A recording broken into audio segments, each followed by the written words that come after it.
नमस्कार दोस्तों, स्वागत है आपका इस नए वीडियो में। हमारी जिंदगी में कई बार हम खुद को एक मुश्किल घड़ी में पाते हैं।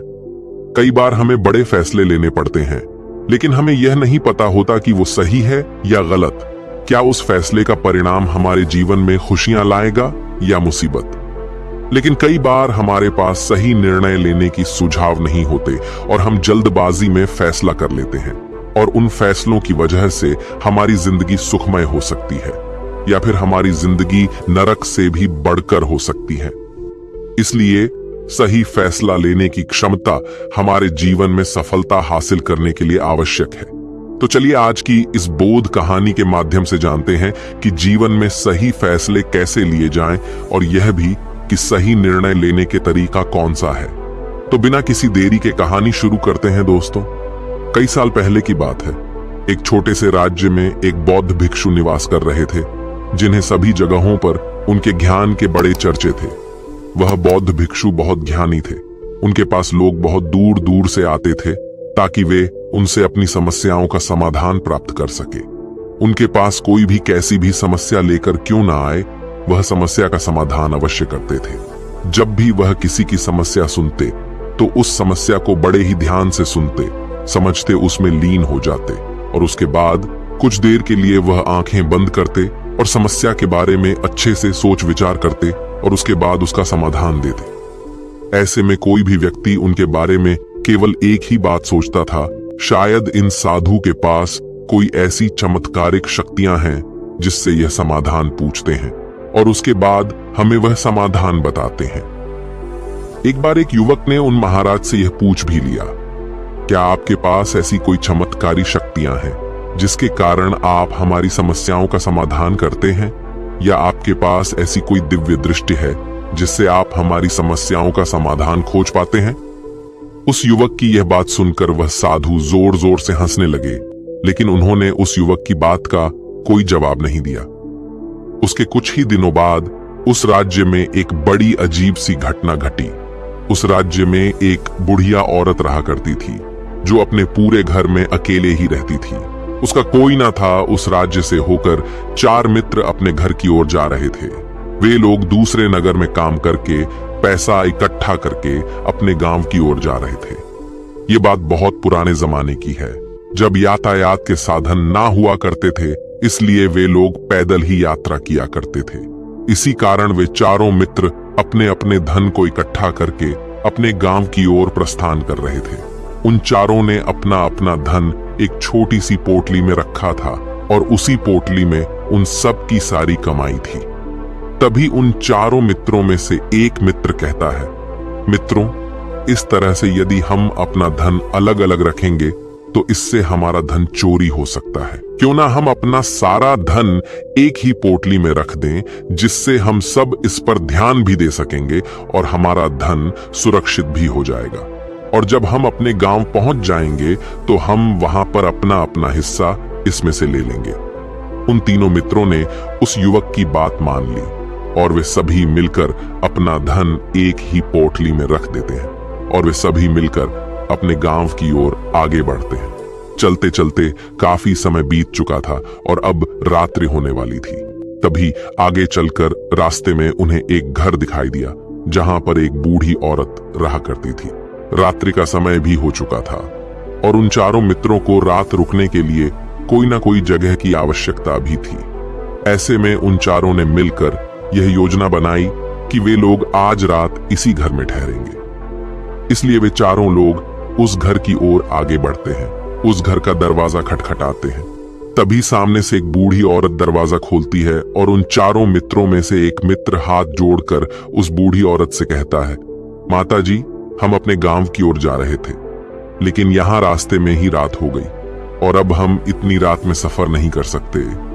इसलिए हमारी आपसे विनंती है कि हम आपके यहाँ पर एक रात रुकना चाहते हैं। सुबह होते ही हम यहाँ से चले जाएंगे। उस बूढ़ी औरत ने काफी देर सोच विचार किया और उसके बाद वह बूढ़ी औरत कहती है, ठीक है, तुम सभी आज रात के लिए यहाँ पर रुक सकते हो। मुझे कोई दिक्कत नहीं, मैं खाना बनाने जा रही हूँ।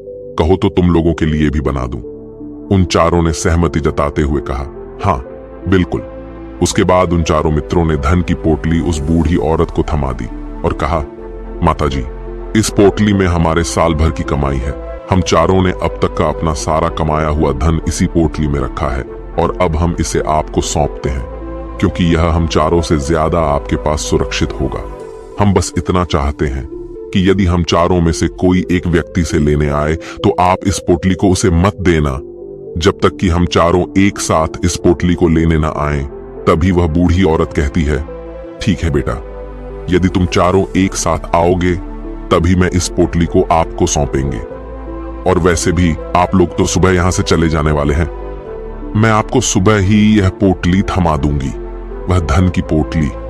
उस बूढ़ी औरत को थमाकर चारों मित्र निश्चिंत हो जाते हैं कि अब उनका धन सुरक्षित है और वे लोग खाना खाकर सो जाते हैं। अगली सुबह जब वह चारों उठते हैं तो सभी लोग अपनी आगे की यात्रा के लिए तैयारियां शुरू कर देते हैं। उन चारों नौजवानों में से एक नौजवान थोड़ा सा बदमाश था। वह अपने उन तीनों मित्रों से कहता है, भाइयों, इस बूढ़ी औरत ने हमारी रात भर खातिरदारी की है, हमें अच्छा भोजन खिलाया, सोने के लिए अच्छी जगह दी, रात भर यहाँ सर छुपाने के लिए एक अच्छा मकान दिया और हमने अब तक उसके लिए कुछ नहीं किया। वह बूढ़ी औरत अकेले ही खेतों में काम कर रही है। क्या हम सभी यहाँ से जाने से पहले इस बूढ़ी औरत की मदद नहीं कर सकते? उस बदमाश नौजवान ने मन ही मन यह योजना बना ली थी कि वह किसी तरह से भी उस बुढ़िया से पोटली हासिल करके ही रहेगा। बाकी के तीनों मित्र उसकी बातों में आ जाते हैं और वे सभी मिलकर उस बुढ़िया की मदद करने अर्थात खेतों में काम करने के लिए चल पड़ते हैं। वे सभी मिलकर खेतों का काम कर ही रहे थे कि तभी वह बदमाश नौजवान अपने बाकी तीनों मित्रों से कहता है, मित्र, मुझे जोरों की प्यास लग गई है, मैं जरा उस बूढ़ी औरत से पानी मांगकर लाता हूं। वह बाकी मित्र भी अब काफी थक चुके थे, उन्हें भी जोरों की प्यास लगी थी, इसलिए वह तीनों मित्र उसे वहां से जाने की अनुमति दे देते हैं। जैसे ही वह बदमाश उस बूढ़ी औरत के पास पहुंचता है, वह उस बूढ़ी औरत से कहता है, माताजी, अब हम यहां से जा रहे हैं, कृपया करके हमारे धन की पोटली हमें वापस दे दें। इस पर वह बूढ़ी औरत कहती है, नहीं नहीं, जब तक तुम चारों एक साथ ना हो तब तक मैं वह पोटली किसी को नहीं दे सकती। तुम्ही ने तो कहा था कि जब तक हम चारों एक साथ ना हो तब तक यह पोटली किसी को नहीं देनी है। तभी वह बदमाश उन तीनों की तरफ इशारा करते हुए कहता, हे लाओ। उन तीनों ने सोचा कि हमारा मित्र हमारे लिए पानी लाना चाहता है, इसलिए वह हमसे आज्ञा मांग रहा है। तभी उन तीनों मित्रों ने इशारे में उस युवक से कहा, हाँ हाँ ठीक है, ले आओ। ये देख, उस बुढ़िया को यह लगने लगा कि अब ये चारों यहां से जा रहे हैं और ये अपनी पोटली मांग रहे हैं, इसलिए उस बुढ़िया ने वह कोठलाकर उस बदमाश के हाथों में रख दी और वह बदमाश उस पोटली को लेकर वहां से चला गया और बाकी के तीनों मित्र अपने खेत के काम में व्यस्त हो जाते हैं। कुछ देर के बाद जब वह तीनों खेत का काम करके वापस लौटते हैं और बुढ़िया से कहते हैं, माताजी, हमारा मित्र जो यहाँ पानी पीने आया था वह कहाँ गया? इस पर वह बुढ़िया कहती हैं, क्या वह पानी पीने आया था? पर वो तो कह रहा था कि हम चारों जा रहे हैं, कृपया करके हमारे धन की पोटली हमें थमा दें। तब तीनों बड़े आश्चर्य होकर उस बुढ़िया से कहते हैं, माताजी, हमने भला कब कहा वह पोटली मांगी थी? हमें तो प्यास लगी थी और हमने पानी के लिए इशारा किया था। तभी बूढ़ी औरत उन तीनों से कहती हैं, परंतु अब तो वह पोटली लेकर जा चुका है। तभी वह तीनों मित्र सर पकड़कर रोने लगते हैं और कहते हैं, माताजी, उसमें हमारा सारा कमाया हुआ धन था जो वह अकेले लेकर भाग चुका है। हमने तो आपको कहा था कि जब तक हम चारों एक साथ न आए तब तक आपको वह पोटली किसी को नहीं देनी है, फिर आपने ऐसा क्यों किया? इसमें आप ही की गलती है। हमने आपको उस पोटली की हिफाजत के लिए रखा था और आपने उसे एक ऐसे आदमी के हाथों में दे दिया जिसने हमारा सारा धन हमसे लूट लिया। हम बर्दाश्त नहीं करेंगे, हम राजा के पास जाएंगे और राजा से आपकी शिकायत करेंगे, न्याय की मांग करेंगे। अब तो इस बात का राजा ही फैसला करेंगे। तीनों नौजवान क्रोधित होकर राज दरबार में पहुंच जाते हैं और अपनी सारी समस्या उन राजा को बता देते हैं।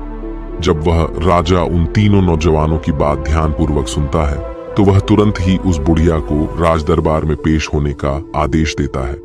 राजा के आदेश पर राजा के सैनिक तुरंत ही उस बूढ़ी औरत को राज दरबार में पेश करते हैं और राजा भरी दरबार उस बूढ़ी औरत को दोषी करार कर देता है और कहता है, तुम्हें वह पोटली उस अकेले व्यक्ति को नहीं देनी चाहिए थी। जब उन्होंने तुमसे कहा था कि जब तक वह चारों एक साथ उस पोटली को लेने ना आए तब तक तुम्हें वह धन किसी को नहीं देना चाहिए था। इसमें तुम्हारी गलती है और अब तुम्हें इसका हर्जाना भरना होगा।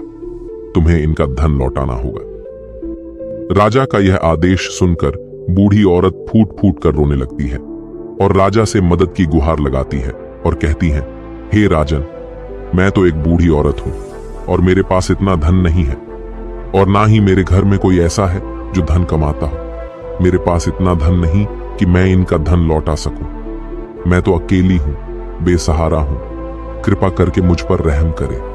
लेकिन राजा उस बूढ़ी औरत की एक नहीं सुनता। वह बूढ़ी औरत रोते हुए अपने घर की ओर जा रही थी। ये सोच रही थी कि आखिर मैं इतना धन कहां से लाऊं, कि कैसे मैं उन लोगों का यह धन उन्हें लौट आऊंगी। मेरे पास इतना धन नहीं है। मैं क्या करूं, कैसे करूं, कहां से लाऊं इतना धन?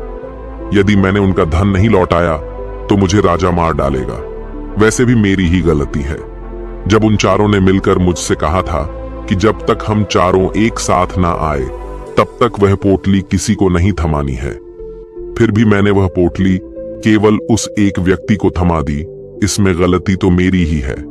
वह रोते रोते ये सारी बातें सोचते हुए अपने घर की ओर जा रही थी। तभी रास्ते में उस बूढ़ी औरत को वहीं संत मिले जो उस नगर में किसी भी समस्या का समाधान बड़ी ही सरलता और सहजता से करते हैं। उन्होंने उस बूढ़ी औरत से कहा, क्या बात है बेटी, क्यों रो रही हो?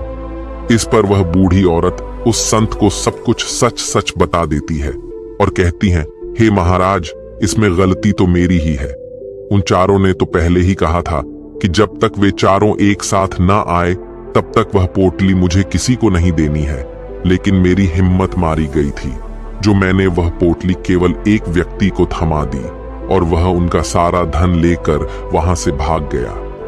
लेकिन अब मुझे यह समझ नहीं आ रहा कि मैं वह सारा धन कहां से लाऊं, कैसे जुटाऊं। मेरे पास इतना धन नहीं है और राजा ने तो आदेश भी दे दिया है कि मुझे उनका धन लौटाना ही पड़ेगा। लेकिन मैं ये समझ नहीं पा रही कि इतना सारा धन मैं कहां से लाऊंगी।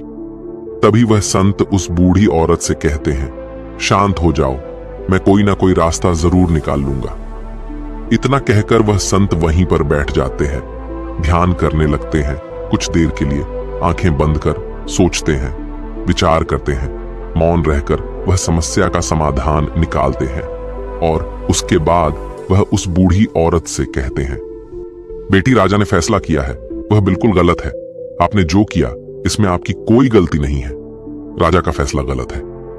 उन संत के इतना कहने पर बूढ़ी औरत चुप हो गई और यह सोचने लगी कि आखिर राजा का फैसला कैसे गलत हो सकता है। राजा तो सभी के लिए न्याय ही करते हैं और वह कभी किसी का बुरा नहीं करते। फिर आखिर आज राजा का फैसला कैसे गलत हो गया? उन संत और उस बुढ़िया की बात आसपास के खड़े लोग सभी लोग सुन रहे थे और वे लोग भी बड़े अचरज में थे, क्योंकि राजा का फैसला कैसे गलत हो सकता है। राजा ने तो बिल्कुल सही फैसला लिया है। इस बूढ़ी औरत ने ही गलती की है। उन चारों का धन केवल एक ही को थमा दिया। ऐसे में इस बुढ़िया को उनका धन तो लौटाना ही चाहिए। राजा ने गलत फैसला कहा किया है।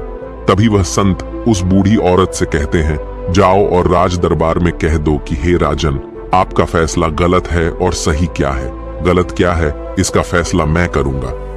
पहले तो बूढ़ी औरत इतनी हिम्मत ही नहीं जुटा पा रही थी कि वह राज दरबार में जाकर भरे राज दरबार में राजा को ये कह सके कि राजन, आपका फैसला गलत है। लेकिन जैसे तैसे उसने हिम्मत जुटाई और वह वापस राज दरबार लौटी। उसने डरते हुए भरे राज दरबार राजा से बड़ी थर्राती आवाज में कहा, हे राजन, आपने जो फैसला किया है वह फैसला गलत है। इतना कहकर उसने राजा को सारी बात सच सच बता दी। उस बूढ़ी औरत की बात सुनकर राजा बहुत क्रोधित हुआ। राजा ने उस बूढ़ी औरत से कहा, कौन है वह संत जिसने मेरे फैसले को गलत बताया है? क्या उन्हें नहीं लगता कि मैंने सही निर्णय लिया है? मैं हर रोज कई निर्णय लेता हूं, कई फैसले करता हूं, लेकिन आज तक कभी किसी ने मुझसे ये नहीं कहा कि मेरा फैसला गलत है। यदि उन संत ने मुझे सही फैसला न सुनाया, उन्हें फांसी की सजा दे दूंगा। यह बात पूरे नगर में फैल गई। सभी लोग यह जानने के लिए हैरान थे कि आखिर वह साधु ऐसा कौन सा फैसला सुनाने वाले हैं जो राजा से भी उचित होगा, जिसमें सबके लिए न्याय होगा। राजा ने अपने सैनिकों को तुरंत ही आदेश दिया कि जाओ और संत को राज दरबार में लाओ। राजा की आज्ञा के अनुसार वे सैनिक तुरंत ही उन संत को लेने के लिए निकल पड़े। वे लोग कुछ ही देर बाद उन संत को लेकर राज दरबार पहुंचे।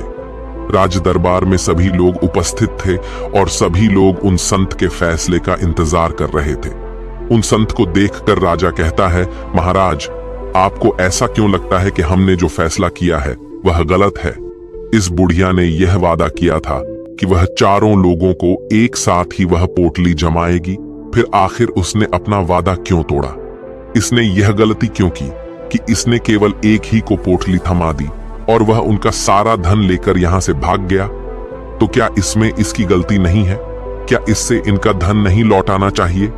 इस पर वह साधु बड़ी विनम्रता से राजा से कहते हैं, हे राजन, ये आपका फैसला था, लेकिन मैं आपसे कुछ कहना चाहता हूं।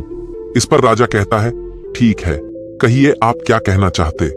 इस पर वह साधु बड़ी विनम्रता से राजा से कहता है, हे राजन, जैसा कि वादा किया गया था कि पोटली एक साथ उन चारों को ही दी जाएगी, तो अभी तो ये केवल 3 है, चौथा कहाँ है? तो इनसे कहिए कि ये लोग यहां से वापस जाएं और अपने उस चौथे मित्र को यहां लेकर आए, तभी इनका धन वापस किया जाएगा। और वादा भी ऐसा ही किया गया था कि जब तक चारों लोग एक साथ ना हो तब तक उनका धन उन्हें नहीं लौटाया जाएगा। और यदि यह बूढ़ी औरत इन तीनों को धन लौटा देती है तो ये बूढ़ी औरत अपना वादा तोड़ देगी, और ये सही नहीं है। इसलिए यदि आप चाहते हैं कि इनका धन लौट आया जाए तो पहले इनसे कहिए कि ये लोग जाएं और अपने उस चौथे मित्र को यहाँ पर वापस ले आए।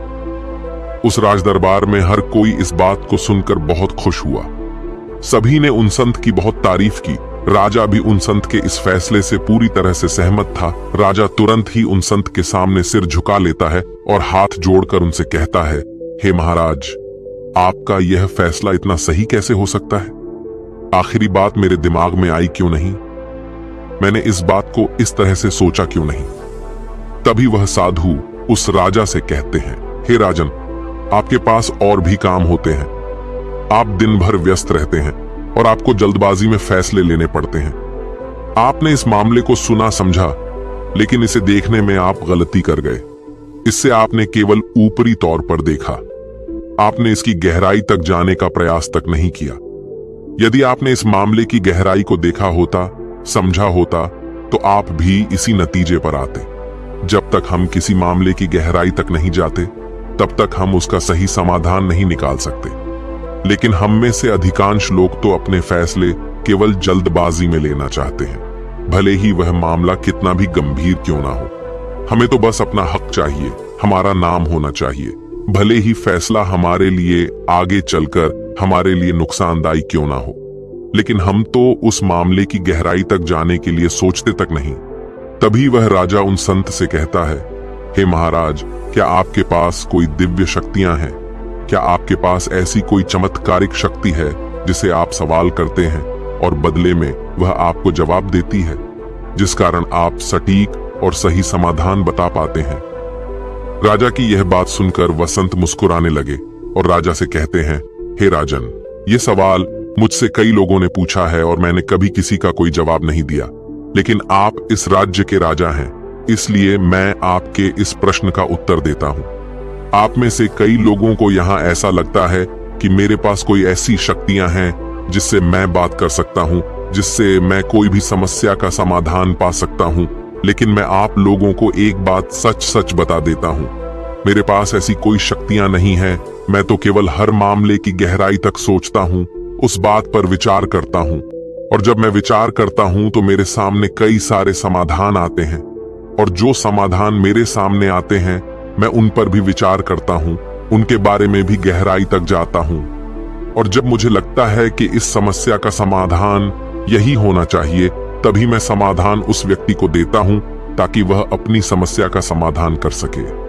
अब आप ही सोचिए, आप जल्दबाजी में यह फैसला लेकर इस बुढ़िया का जीवन पूरी तरह से बर्बाद कर देते, हमारा पूरा जीवन केवल एक फैसले पर निर्भर करता है। यदि वह फैसला सही हुआ तो हमारा जीवन अच्छा बन जाएगा, और यदि वह फैसला गलत निकला तो हमारा जीवन नर्क से भी बदतर हो सकता है। इसलिए यदि आप सही और सटीक फैसला लेना चाहते हैं तो आपको मौन रहना सीखना पड़ेगा। मौन रहकर उस पर विचार करना सीखना होगा, क्योंकि हमारे फैसले ही हमारा भविष्य तय करते हैं, हमारी जिंदगी का अगला पड़ाव तय करते हैं। फिर चाहे वह फैसले छोटे हों या बड़े, वे ही हमारी जिंदगी को निर्धारित करते हैं। इसलिए सबसे पहले हमें सही फैसले लेने के लिए मौन रहना सीखना आवश्यक है, उन पर विचार करना आवश्यक है। और जब आप ऐसा करते हैं तो आपके सामने एक ही समस्या के कई सारे समाधान निकल कर आते हैं, और जब आप उन पर गौर करेंगे तो आपको यह समझ में आएगा कि उन फैसलों का समाधान कैसा होना चाहिए, कि समाधान से आपको क्या फायदा होगा और क्या नुकसान होगा, या उस समाधान पर सोच और विचार करने पर ही आप उसे समझ सकते हैं, और तभी आप यह निर्णय भी ले सकते हैं कि क्या यह समाधान उचित रहेगा या नहीं। और यह सब संभव हो सकता है यदि हम कम बोलना शुरू करें, अब पूरी तरह से मौन हो जाए। इसका अर्थ यह है कि आप भीतर से शांत हो जाएं, और जब आप भीतर से शांत होने लगते हैं तो आपका मन स्पष्ट होने लगता है, साफ होने लगता है, और आप किसी भी चीज पर सोच विचार कर सकते हैं। और जब आप भीतर से शांत होने लगते हैं तो आप ऊपर से भी कम बोलते हैं, और जब आप धीरे धीरे कम बोलने के आदी हो जाते हैं तो आप साफ और स्पष्ट तौर पर सोच और समझ पाते हैं। आपके विचारों में शुद्धता आ जाती है, जिससे आपको यह साफ और स्पष्ट देखने को मिल जाता है ये कौन सा फैसला सही होगा और कौन सा फैसला गलत होगा। आपको उस परिस्थिति में क्या करना चाहिए और क्या नहीं करना चाहिए। लेकिन हम में से अधिकांश लोग अपने आप को सही साबित करने के लिए, अपने आप को ऊंचा साबित करने के लिए अत्यधिक बोलते हैं, और इतना बोलते हैं कि हर कोई उनकी बातों को गंभीरता से नहीं लेता। उन्हें ऐसा लगता है कि मानो ज्यादा बोलना ही हमारे लिए हमारा शस्त्र है, लेकिन वह यह भूल जाते हैं कि वह अत्यधिक बोलकर मूर्ख बन रहे हैं। लोग हमारा मजाक बनाते हैं, हमें मूर्ख समझते हैं, हमसे दूर रहने लगते हैं, क्योंकि उन्हें हमारी बक बक अच्छी नहीं लगती। लेकिन जब आप भीतर से शांत होने का प्रयास करते हैं और धीरे धीरे भीतर से शांत होने लगते हैं तो आप खुद ब खुद ऊपरी तौर पर कम बोलना शुरू कर देते हैं। इससे आपके मन में, आपके मस्तिष्क में एक साफ और स्पष्ट विचार उत्पन्न होते हैं, और आप अपने आप को साफ स्पष्ट तौर पर समझ पाते हैं, देख पाते हैं आपको कब, क्या, क्यों और कितना बोलना चाहिए, और आपको कब, कैसे, क्यों, किस तरह से कौन सा फैसला लेना सही है या नहीं, यह भी आप अच्छी तरह से समझ और जान पाते हैं।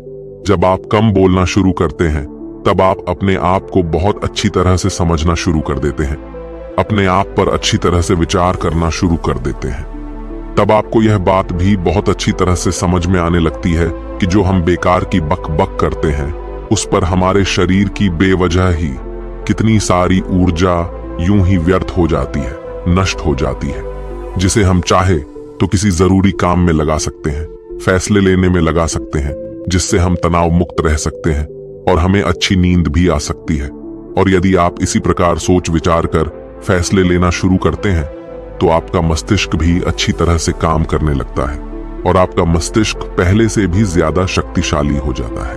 और इसका एक बहुत अच्छा उदाहरण भी आपको मैं बताना चाहूंगा। जब आप स्कूल में पढ़ते थे या फिर आज भी आप पढ़ रहे हो तो आपने देखा होगा कि जो बच्चे होनहार होते हैं, होशियार होते हैं, वे लोग बहुत कम बातें करते हैं और अपना समय सही चीजों में लगाते हैं।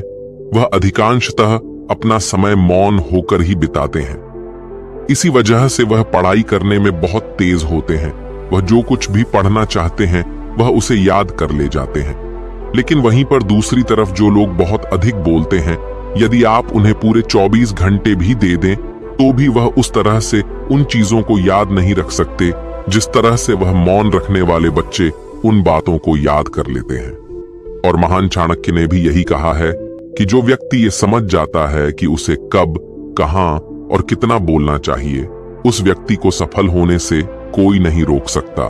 और आप इतिहास उठाकर देख सकते हैं आज तक जो भी लोग महान हैं, जो लोग भी सक्सेसफुल बने हैं, उन लोगों की आदत बहुत कम बोलने की है। उनका पूरा ध्यान केवल अपने लक्ष्य पर होता है और अपना पूरा समय वह अपने लक्ष्य को पाने में ही लगा देते हैं। इसीलिए आपको भी यह आदत अपने जीवन में उतारनी चाहिए। और कम बोलने का अर्थ यह नहीं कि आप ऊपर से कम बोलें, बल्कि आप भीतर से कम बोलिए, भीतर से शांत रहिए। यदि आप रोज इसका अभ्यास करते हैं तो केवल कुछ दिनों में ही इससे होने वाले लाभ आपको आपके सामने नजर आने लगेंगे। दोस्तों, आपने आज के इस वीडियो से क्या सीखा वह मुझे आप कमेंट में बता सकते हैं। इसी के साथ मैं उम्मीद है कि आपको आज की वीडियो पसंद आई होगी, तो इस वीडियो को उस इंसान को शेयर करें जिससे ये कहानी सुनने की जरूरत है, और उसी के ठीक बाद चैनल को सब्सक्राइब करें। तो चलिए फिर मिलते हैं ऐसी एक और नई वीडियो में एक नए मैसेज के साथ। तब तक के लिए अपना ख्याल रखें।